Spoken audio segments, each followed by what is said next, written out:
for today's video. At ito nga po pala ang person naglalaba. Linggo kasi wala pong Yan, pasok pagod na po tayo, yan, kaya pero maglalaba deep po tayo. inside, Katulong ko po dyan ng hindi. aking mama at siya po ay taga-sampay. Papagod na po yan, pero patuloy lang kasi baka umulan pagkahapon dito kasi sa Bicol, uulan hapon. Ulan hapon, iinit umaga, kaya umaga po tayo maglalaba.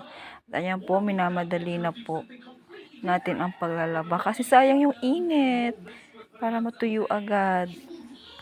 At yun nga po, nagmamadali na po siya kasi alam niyo naman, pagka umaga ay pasok na naman. Ganun talaga ang buhay. Monday to Friday.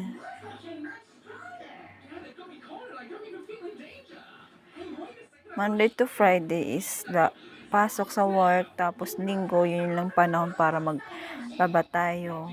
Yan. Mari po, napapagod na yan talaga. Tapos si mama, pabalik mong pamangkin ka at nakikita lang yun.